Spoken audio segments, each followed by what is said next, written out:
Hello, यहाँ देखिएगा, planning process में सेटिंग अप ऑब्जेक्टिव्स तो करा दिए हैं थोड़ा। हाँ, तो प्रोसेस ऑफ प्लानिंग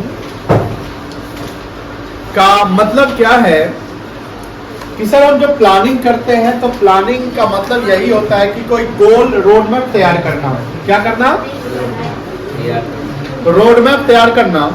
अब रोड मैप हम इसलिए तैयार कर रहे हैं क्योंकि हमने एक गोल बनाना है और उस गोल को अचीव करना है, और गोल को जब अचीव करना है तो गोल को अचीव करने के लिए हमको प्रॉपर बेटर प्लान करना पड़ेगा।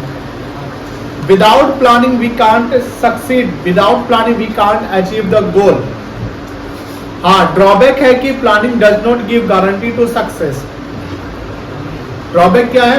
Planning does not give guarantee to success, but हाँ कि प्लानिंग अगर हम करते हैं तो सक्सेस के नियर अबाउट तक तो पहुंच सकते हैं कम से कम।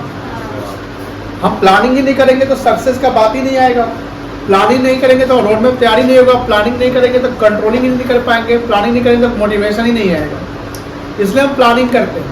तो जब हम प्लानिंग करते हैं तो हम एक डायरेक्शन बना लेते हैं, एक गोल बना लेते हैं।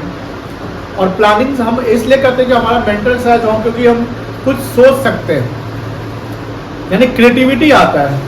क्या आता है? क्रिएटिविटी।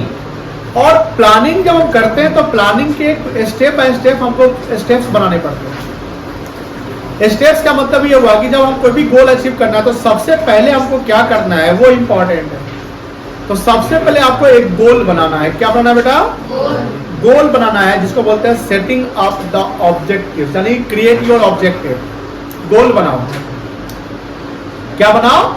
गोल बनाओ। एजुकेशनल गोल्स भी होते हैं, किसी के फाइनेंशियल गोल्स होते हैं, किसी के सोशल गोल्स होते हैं, किसी के कंपनी। देखो, गोल डज नॉट मीन कि कोई भी गोल। गोल जैसे अभी आप पढ़ाई कर रहे हो तो आपका एजुकेशनल गोल्स होगा ना। अब मैं अगर अर्निंग कर रहा तो मेरे फाइनेंशियल गोल्स होंगे। तो सिंपल सी बात है कि गोल डिपेंड करता है कि आप किस प्रकार के काम कर रहे हैं, कि जिस प्रकार के आप काम करेंगे उस प्रकार का आपका गोल डिटरमाइन होगा। अब जब तक हम गोल बनाएंगे नहीं, प्लानिंग का काम आगे शुरू, तो that's why we can say that the first steps और first process of planning is what? Setting up the objectives. Objectives बनाइए, ये हमने डिस्कस कर लिया है। जब सेकंड में आते हैं तो हम ऑब्जेक्टिव सेटअप कर लेते हैं, तो हम फ्यूचर के बारे में सोचते हैं, यानी हम रोड मैप तैयार करेंगे, फोरकास्टिंग करेंगे, हम एक लेआउट तैयार करेंगे। भैया हमको जो गोल बना है, हमने जो गोल बनाया है उसके लिए हमको वो गोल कहाँ अचीव होगा, कहाँ से हमको काम करने हैं, कहाँ से हमको काम करने हैं, क्या क्या रिसोर्स चाहिए, उस रिसोर्स का कैसे हम यूटिलाइज करेंगे। And for this we have to be follow the second step, second process, that is called developing the premises. Premises refers to making assumptions regarding the future. Future में कोई भी चीज, जैसे फ्यूचर की जब बात करते हैं तो फ्यूचर में कोई भी चीज सर्टेन नहीं होता है। क्या होता है? अनसर्टेन।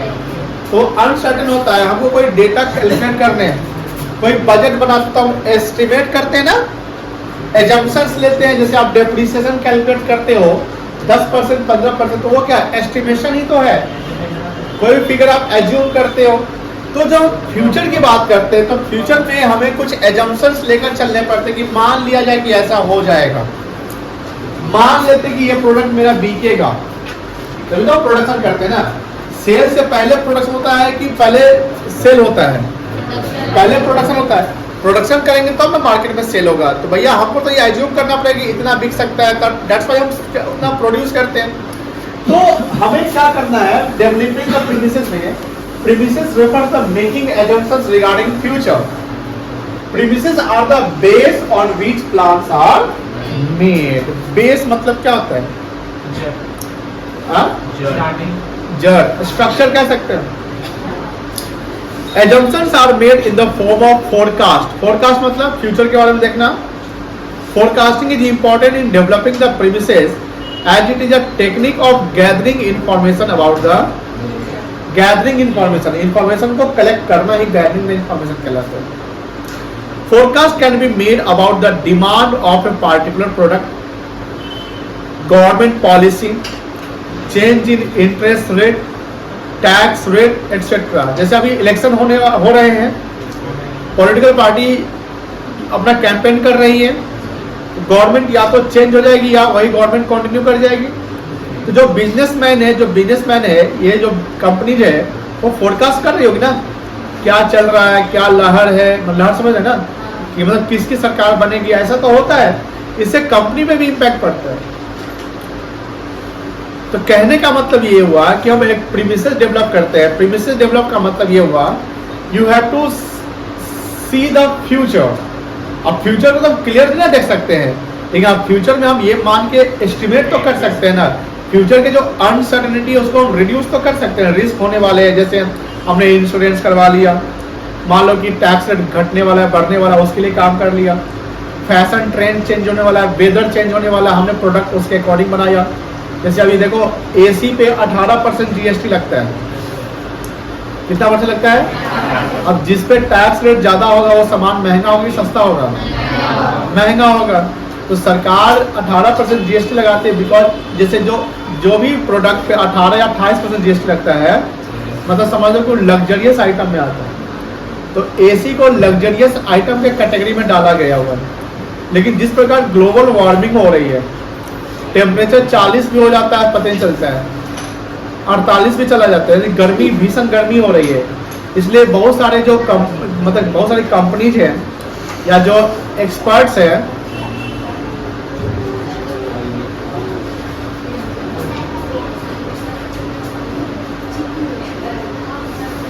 बाहर में कोई है क्या?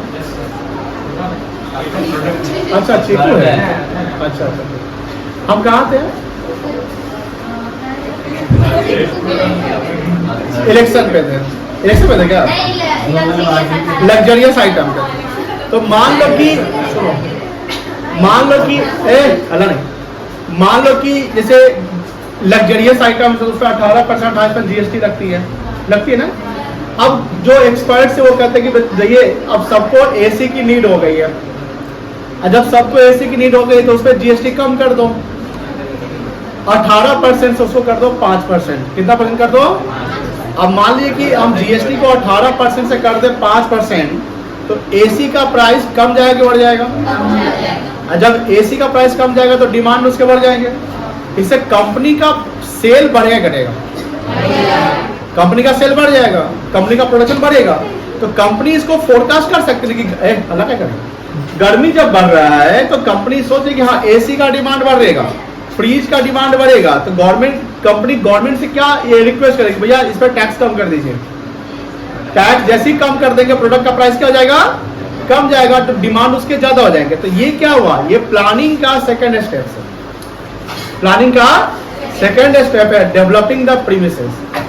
डेवलपिंग द प्रीमिसेस मतलब you have to see the future, you have to predict the future. देखो फ्यूचर सर्टेन नहीं है, लेकिन फ्यूचर को हम प्रेडिक्ट कर सकते हैं ना, एस्टिमेट कर सकते हैं कि हाँ फ्यूचर में हमें ये हो सकते हैं, तो ऐसा कर सकते हैं। थर्ड है, जब हम फ्यूचर के बारे में प्लान करते हैं तो कहीं ना कहीं हम बहुत सारे ऑल्टरनेटिव्स बनाते हैं। क्या बनाते हैं? ऑल्टरनेटिव मतलब क्या होता है? ऑप्शन। क्या बनाते हैं? क्या हमारे पास, आपके पास जब हम कोई भी काम करते हैं तो ऑप्शंस होते हैं। अब एमसीक्यू भी तो 4 ऑप्शन रहता है, जो बेस्ट ऑप्शन होता है उसको सेलेक्ट कर लेते हैं। कहने का मतलब क्या हुआ कि when we plan for something, when we plan for future के लिए क्या होता है कि पास्ट के लिए क्या होता है? फ्यूचर के लिए। तो प्लान फ्यूचरिस्टिक होता है। क्या होता है? फ्यूचरिस्टिक होता है। तो जब हम फ्यूचर के लिए प्लान कर रहे हैं तो कहीं ना कहीं हमें बहुत सारे ऑल्टरनेटिव्स बनाने पड़ेंगे। क्या बनाने पड़ेंगे? ऑल्टरनेटिव्स। और ऑल्टरनेटिव में क्या सारे ऑल्टरनेटिव सेलेक्ट कर ले? नहीं, बेस्ड अमॉन्ग दी ऑल। हमारे पास सपोज करिए कि 4 ऑल्टरनेटिव्स हैं, कितने ऑल्टरनेटिव है? 4 ऑल्टरनेटिव है। 4 ऑल्टरनेटिव में जो हमें सबसे बेस्ट लग रहा है, कैसे पता चलेगा? मिनिमम कॉस्ट, मैक्सिमम क्या, हाँ मैक्सिमम बेनिफिट या ऑप्टिमम यूटिलाइजेशन ऑफ रिसोर्स, ये नहीं कह सकते बेटा। जब ये हमारा बेस्ट है तो उसको हम क्या करेंगे? सेलेक्ट कर लेंगे। तो सबसे पहले सिलेक्शन से पहले ऑल्टरनेटिव्स बनाना पड़ेगा, सिलेक्शन से पहले ऑप्शंस बनाने पड़ेंगे, तभी तो ऑप्शन सेलेक्ट होंगे। पहले तो ऑप्शंस बनाओ कि क्या क्या मेरा ऑप्शन बन सकता है। जैसे मान लो कंपनी को बिजनेस एक्सपैंड करने हैं, क्या करने हैं? Business expand. तो एक्सपैंड करें तो उसके लिए प्लानिंग करना पड़ेगा, फ्यूचर बनाना पड़ेगा। उसके बाद कंपनी को जब बिजनेस एक्सपैंड करना है तो कंपनी को मान लो पैसे चाहिए, क्या चाहिए? मान लो कि 100 करोड़ रुपए चाहिए। अब 100 करोड़ रुपए आएगा कहां से? बैंक से लोन ले सकते हैं, कंपनी शेयर इशू कर सकती है, कंपनी अपना एफपीओ ला सकती है, कुछ भी कर सकती है। तो कंपनी जब ऑल्टरनेटिव्स बनाएगी, पैसे आपको कहां से आएंगे? तो वहां पर कंपनी अपना कॉस्ट देखेगी। क्या देखेगी? कॉस्ट देखेगी कि अगर हम शेयर इशू करते हैं तो कितने कॉस्ट लगेंगे, डिबेंचर्स इशू करते हैं तो कितने कॉस्ट लगेंगे, बैंक से लोन लेते हैं तो क्या कॉस्ट लगेंगे। जिसमें सबसे ज्यादा कॉस्ट होगा पहले उसको क्या करेंगे? सेलेक्ट करेंगे, एलिमिनेट करेंगे। एलिमिनेट करेंगे, एलिमिनेशन मतलब छांट देना, हटा देना, एलिमिनेट करेंगे। अब जिसमें सबसे कम कॉस्ट लगेगा, जिसमें सबसे कम कॉस्ट लगेगा उसको क्या करेंगे? सेलेक्ट करेंगे। तो first of all before selecting the alternative, before selecting the alternatives we have to create the alternatives। Option को सेलेक्ट करने से पहले ऑप्शंस बनाओ कि आप हमारे ऑप्शंस क्या है, कंपनी के ऑप्शंस क्या है। जो ऑप्शंस बन गए तो उसके बाद उसको सेलेक्ट करो। अब बताओ प्लानिंग का प्रोसेस से पहला क्या था? ऑब्जेक्टिव सेटअप करिए। दूसरा क्या था? प्रीमिसेस डेवलप करिए। प्रीमिसेस डेवलप मतलब फ्यूचर बनाइए। तीसरा क्या है? ऑल्टरनेटिव क्रिएट करिए। चौथा देखो, अच्छा पढ़ो तो ऑल्टरनेटिव क्रिएट में क्या लिखा? After setting up the objective, the manager make a list of alternatives so which the organization can achieve its objective, as there can be a many way to achieve the objectives and manager must know all the way to reach the objectives। हम जब objectives बनाए तो objectives नहीं होता है कि कहीं हमको जाना है, तो जाना है तो उसके रास्ते क्या क्या होंगे। तो क्या किसी भी मंजिल के जो हमारा गोल है, जहां हमको पहुंचना है, जिसको हम डेस्टिनेशन कहते हैं, क्या उसके एक ही रास्ते हैं? डिफरेंट ऑफ वे हैं। तो हमें तो हर रास्ता को देखना कि हाँ एक रास्ता ये चला जाएगा, एक वैसे भी रास्ता चला जाएगा, एक रास्ता ऐसे जाएगा। अब सारे रास्ते पर तो नहीं जा पाएंगे ना, तो सारा रास्ता पहचानेंगे कि कौन कौन से अपना रास्ता बन रहे हैं। अब जिस रास्ते में सबसे कम टाइम, सबसे कम कॉस्ट, उसी रास्ता पर रहेंगे। मान लो कि सर सबसे कम टाइम और सबसे कम कॉस्ट लगेगा लेकिन रास्ता एकदम खराब है, जाएंगे? नहीं जाएंगे। रास्ता खराब का मतलब हुआ कंपनी को बहुत सारे प्रॉब्लम्स अगर आएगी, जिस ऑप्शन को हम सिलेक्ट कर रहे हैं उसमें कंपनी को प्रॉब्लम्स आएगी तो क्या हम करेंगे? नहीं करेंगे। वो हमें देखना। For example if the objective is to increase the sale by 10%, company का ऑब्जेक्टिव क्या है? कंपनी का ऑब्जेक्टिव क्या है? सेल को कितना बढ़ाना है? 10% सेल बढ़ाना है। Then the sale can be increase. अब बताओ सेल को अगर हम बढ़ाएंगे, आप मुझे बताइए सेल को बढ़ाने के लिए कंपनी क्या कर सकती है? कॉस्ट को कम करना पड़ेगा। बिकॉज जब कॉस्ट कम करेंगे तो आपका प्राइस भी क्या होगा? कम जाएगा। जब प्राइस मार्केट में आपके प्रोडक्ट का कम है तो डिमांड क्या होगा? बढ़ जाएगा। जब डिमांड बढ़ जाएगा तो सेल क्या हो जाएगा? Very good. और बता सकते हैं? डिस्काउंट दे सकते हैं और सर गिफ्ट दे देंगे। अच्छा गिफ्ट दे देंगे और बाय 1 गेट 1 फ्री। चलो ठीक है। और मतलब कहीं ना कहीं ध्यान रखिएगा, हमें सेल बढ़ाने के लिए स्ट्रेटेजी लाना पड़ेगा। सेल बढ़ाने के लिए क्या लाना पड़ेगा? एडवर्टाइजमेंट करेंगे। हाँ वेरी गुड, एडवर्टाइजमेंट करेंगे। और कुछ बोल सकते हैं कोई? यहाँ देखो क्या है, सेल बढ़ाना है तो क्या करिए? More line of product add कर लीजिए। लाइन ऑफ प्रोडक्ट मतलब वैरायटी बढ़ा लीजिए, सेल बढ़ जाएगा। डिस्काउंट ऑफर कर सकते हैं। Increase the expenditure on advertisement कर सकते हैं। बच्चा बोला increase the share in the market. Share in the market मतलब होता है मार्केट शेयर को कैश करना ज्यादा। जैसे एक समय नोकिया कंपनी का मार्केट शेयर बहुत ज्यादा हुआ करता था। नोकिया कंपनी और सैमसंग कंपनी का मार्केट शेयर ज्यादा हुआ करता था। उसके बाद नोकिया कंपनी विलुप्त हो गया। क्या हो गया? जैसे डायनासोर विलुप्त हो गया। अब उसके बाद देखो सैमसंग अपना मार्केट पकड़ा। एंड बहुत सारी चाइनीज कंपनी पकड़ी। चाइनीज कंपनी में देखिएगा एक समय वन प्लस भी अच्छा मार्केट शेयर पकड़ लिया था, शायद उसके मार्केट शेयर फिर क्या हो गए हैं, घट गए हैं। एप्पल कंपनी भी इंडिया में मार्केट शेयर क्या किया है, बढ़ा लिया है। पहले उसके 2-3% हुआ करते थे, अब 7-8-10% तक चले गए। चलिए, तो ये सब हो गया अपॉइंटिंग द सेल्समैन। हम अगर सेल्समैन को अपॉइंट कर दें, बोलेंगे डोर टू डोर जाके बेचो सामान, दिखाओ, नॉक करो, दिखाओ सामान, देखिए ना पर अच्छा है, डेमो लेके लिए तो उसमें हो सकता है। And so manager list out all order. ये देखो हल्ला क्या करा बीच में, इसका मतलब ये हुआ कि हम जितने भी ऑप्शंस बना रहे हैं, क्या सारा ऑप्शन एक साथ अप्लाई कर दें? अच्छा, आजकल ना और भी स्ट्रेटेजी है,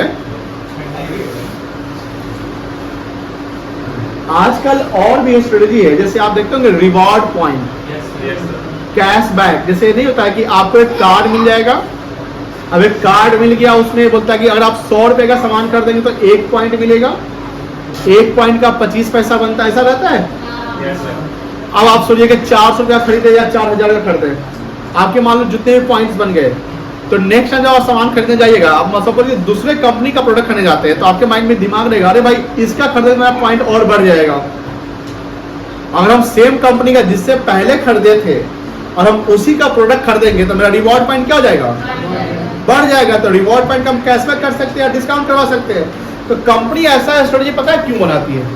कंपनी ऐसा स्ट्रेटेजी इसलिए बनाती है कि नेक्स्ट टाइम जो हमारे कस्टमर जो कस्टमर होंगे ना, वो उस रिवॉर्ड के लालच में हमारे पास आ जाए। अगर कंपनी रिवॉर्ड पॉइंट देना नहीं दे, तो हो सकता है कि आज आप इस कंपनी ब्रांड का प्रोडक्ट यूज कर रहे हैं, नेक्स्ट आपको दूसरे ब्रांड का प्रोडक्ट पसंद आ जाए। तो this is also the strategy where sales can be increase. आजकल कंपनी जैसे बहुत सारे बैंकिंग कंपनी क्रेडिट कार्ड का ऑप्शन ऑफर देती है, तो क्रेडिट कार्ड का ऑफर देने का कारण क्या होता है कि कंपनी और बैंक में एक टाई अप रहता है। जैसे हमको कोई सामान खरीदना है, आपको सामान खरीदना है, आपने क्रेडिट कार्ड से वो बाय कर लिया, आपका पेमेंट इंस्टेंट हो गया? नहीं। इंस्टेंट बैंक पेमेंट नहीं हुआ, आपका पेमेंट 40-50 दिन बाद होगा। आपने समझ लो कि उधार में सामान ले लिया। लेकिन हुआ क्या है ना कि जो बैंकिंग कंपनी जिसने आपको क्रेडिट कार्ड दे रखा है, वो बैंकिंग कंपनी उस कंपनी को पेमेंट इंस्टेंट कर दी, और बैंकिंग कंपनी जो इंस्टेंट पेमेंट उस कंपनी को कर दी, उसका वो ट्रांजैक्शन चार्ज काट लेती है, जो कस्टमर से नहीं लिए जाते। किससे लिए जाते हैं? कंपनी से लिए जाते हैं। अब कंपनी से वो ट्रांजैक्शन चार्ज लिए जाते हैं, तो यहां पर जो कस्टमर है, इसको फायदा क्या हो रहा है? 40 दिन 50 दिन का फायदा हो रहा है। 40 दिन 50 दिन का फायदा ये हो रहा है कि भैया 40 दिन डिले हम पैसा दे रहे हैं उसको। और बैंक को फायदा क्या हो रहा है कि बैंक आपको क्लाइंट, कंपनी को बैंक क्लाइंट दे रही है ना, क्योंकि क्रेडिट कार्ड बैंक ने ऑफर किया, क्रेडिट कार्ड आपको मिल गया, तो आप तो क्लाइंट बन गया, हम सामान खरीदेंगे क्रेडिट कार्ड से। और कंपनी को फायदा क्या होगा, उससे प्रॉफिट बनाया, उसमें कुछ आपको ट्रांजेक्शन चार्ज के रूप में दे दिया। इकोनॉमी को अगर डेवलप करना है, इकोनॉमी अगर बढ़ता है, जैसे बैंकिंग कंपनी अगर क्रेडिट कार्ड देती है, तो क्रेडिट कार्ड के देने से सेल्स क्या होता है, कंपनी का बढ़ता है। और कंपनी क्रेडिट कार्ड देना बंद कर दे बैंकिंग कंपनी, तो सेल्स घटेगा कि बढ़ जाएगा? घट जाएगा। बिकॉज जो लग्जरियस प्रोडक्ट होते हैं या कुछ ऐसे प्रोडक्ट जिसको हम नहीं भी खरीद कर काम चला सकते हैं, तो वहां पर बिना क्रेडिट कार्ड का वो लोग नहीं खरीद सकते। यानी क्रेडिट कार्ड के जगह पे वो क्रेडिट कार्ड के है, दैट्स व्हाई वो खरीद रहा है। क्लियर है? नेक्स्ट है इवैल्यूएशन। इवैल्यूएशन मतलब आकलन करना, मेजर करना। जैसे हमने 4 ऑल्टरनेटिव्स बना रखे हैं, या सपोज करो कि यहाँ पर कितना ऑल्टरनेटिव्स है, बताओ हमारा ऑब्जेक्टिव क्या है? ये ऑब्जेक्टिव हो गया, इसके लिए हमको फ्यूचर देखना पड़ेगा। अब तीसरा क्या है? ऑल्टरनेटिव्स क्रिएट करना। तो ये हमने क्या क्रिएट किया है? अब चौथा क्या करेंगे? इस पे इवैल्यूएशन करेंगे। इवैल्यूएशन मतलब मेजर करेंगे, कौन सा रास्ता, कौन सा ऑफर, कौन सा स्टडी सबसे फायदेमंद कंपनी को होगा, जिससे वो गोल अचीव हो जाए। तो यहाँ पर इसको मेजर करेंगे, इवैल्यूएट करेंगे, फिर हम देखेंगे कि जो मेरे ऑल्टरनेटिव्स है, इसके पॉजिटिव इंपैक्ट क्या है और निगेटिव इंपैक्ट क्या है। Positive and negative. Positive in the sense कि हम अगर ऑल्टरनेटिव बना रहे हैं तो इससे हमको क्या क्या फायदे हो रहे हैं, और ये अगर ऑलरेडी सेलेक्ट कर लिया तो इससे नुकसान क्या होंगे। क्योंकि देखो, कोई भी जब हम ऑप्शन लेते हैं ना, या कोई भी चीज करते हैं, तो उसके ड्रॉबैक भी होते हैं। जैसे आपने प्लानिंग के ड्रॉबैक देखे कि planning leads to rigidity, does not work in dynamic environment, planning is the time consuming, planning is the cost expensive. तो हम कह सकते हैं कि सर प्लानिंग के फायदे हैं तो प्लानिंग के नुकसान भी है। अगर हम company as a company customer को ऑफर दे रहे हैं तो हमको भी तो नुकसान है, भैया हम उसको डिस्काउंट दिए जा रहे हैं, हम एडवर्टीजमेंट ज्यादा खर्च करें। सपोज करिए कभी कभी देखिएगा कि कंपनी ने एडवर्टीजमेंट खूब खर्च कर दिया लेकिन कस्टमर ही नहीं है, ऐसा हो सकता है, पॉसिबिलिटी है। तो जब हम ऑप्शंस बनाते हैं ना तो उस ऑप्शन में हमें पॉजिटिव एंड नेगेटिव दोनों इम्पैक्ट को देखने पड़ेंगे। पॉजिटिव इम्पैक्ट अगर ज्यादा है, निगेटिव इम्पैक्ट अगर कम है तो क्या करना पड़ेगा, ऑप्शन को सिलेक्ट कर लीजिए। और सपोज कि निगेटिव ही ज्यादा है, पॉजिटिव कम है तो नहीं करिए। तो चौथा पॉइंट क्या बेटा, इवैल्यूएशन ऑफ डिफरेंट ऑल्टरनेटिव्स। पढ़ो क्या लिखा, after making the list of various alternatives along with, along मतलब क्या होता है, together with the assumptions supporting them, the manager starts evaluating each and every alternative and notes down the positive and negative aspects of every alternative. Alternatives are evaluated in the light of their feasibility and consequences. Consequences मतलब क्या होता है, consequences मतलब हाँ पहलू, consequences मतलब वही ना expect लगातार परिणाम। क्या होता है परिणाम, मतलब इम्पैक्ट, इफेक्ट। जब तुम कुछ कर रहे हो तो उसके क्या परिणाम होंगे, है ना, रिजल्ट, स्वरूप क्या होगा बुआ, लिख लो। आर्यन जी सर। ऐसे भी लेट आया है तो हाँ सर, सॉरी सर।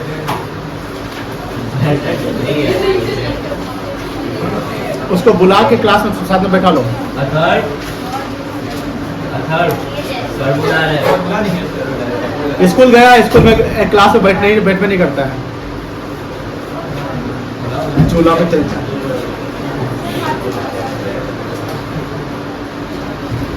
चले आगे, चले आगे।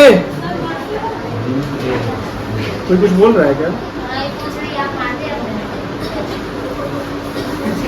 ये कैसा सवाल है? पांचवा देखिएगा, सेलेक्टिंग ऑल्टरनेटिव्स। अब देखो 4 ऑल्टरनेटिव इवेलुएट कर चुके हम लोग, बैठ रहा है, भाग गया।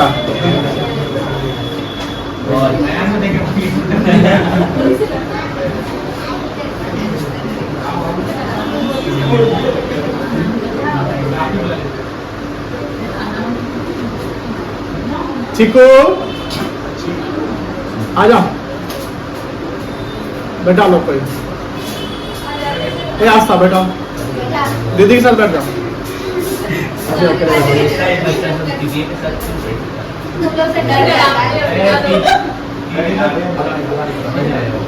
देखिए बेटा, भला भला लिखिए।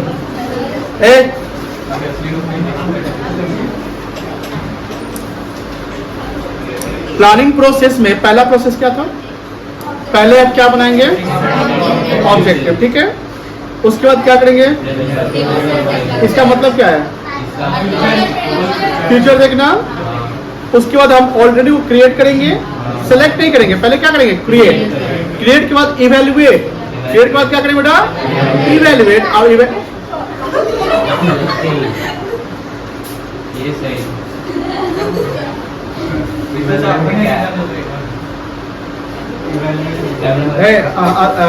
सैयद हो जा दो, हो जा दो, दिक्कत पड़ेगा। चलो बेटा मामा को जाओ दे।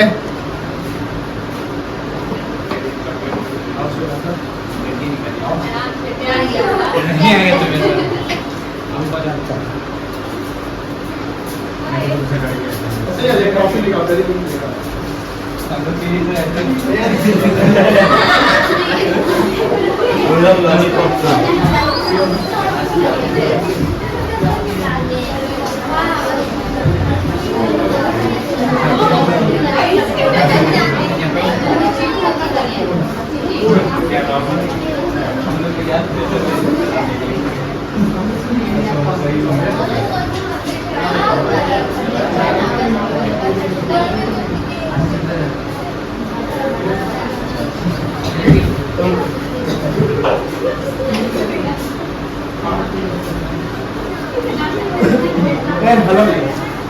पहले हमने ऑब्जेक्टिव बनाया बेटा, सेकंड में developing the premises. Developing the premises क्या करना है, फ्यूचर देखना है।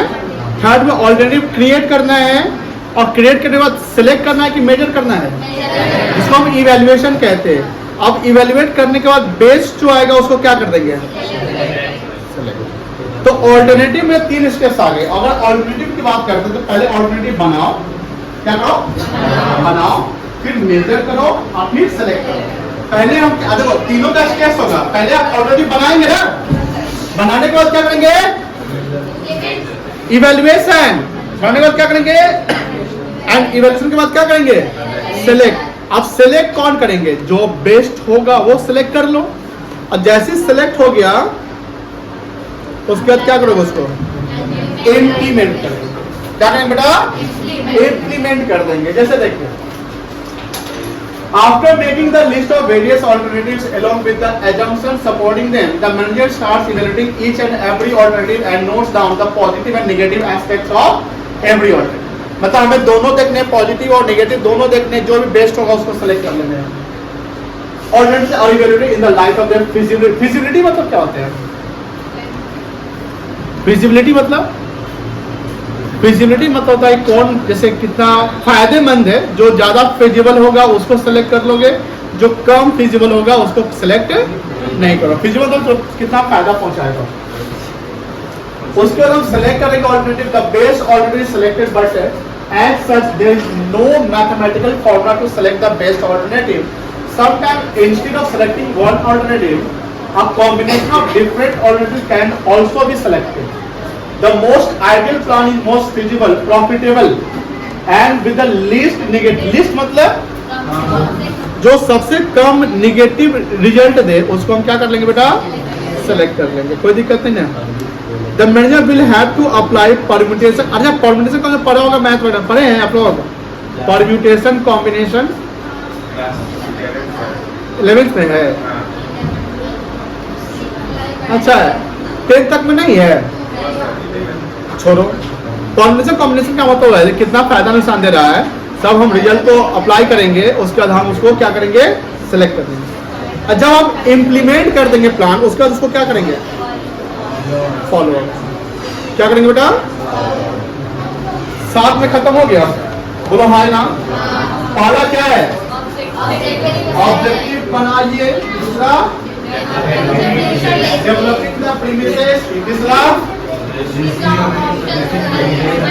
List of the various alternatives, चौथा इवैल्यूएशन ऑफ द ऑल्टरनेटिव्स, पांचवा selection of the best alternatives, छठा, सातवां फॉलो, मतलब उसको देखते रहिए, सुपरवाइज करिए, जो हम प्लान बनाए उसको करते रहिए, कोई दिक्कत नहीं ना है। चलो बताओ तो पीयूष बताओ, तुम बताओ प्रोसेस बताओ, प्लानिंग क्या है, प्लानिंग प्रोसेस अभी साथ पता है ना बेटा, क्या क्या प्रोसेस होगा, सेटिंग ऑफ ऑब्जेक्टिव्स, हाँ हाँ, वेरियस ऑल्टरनेटिव्स, ठीक है,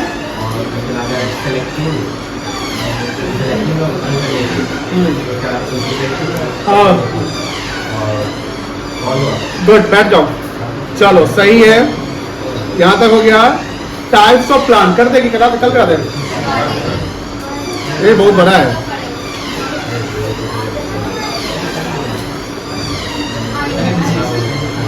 बड़ा आवाज आ रहा है, जाओ तो खिड़की बंद कर दो ऑफिस का।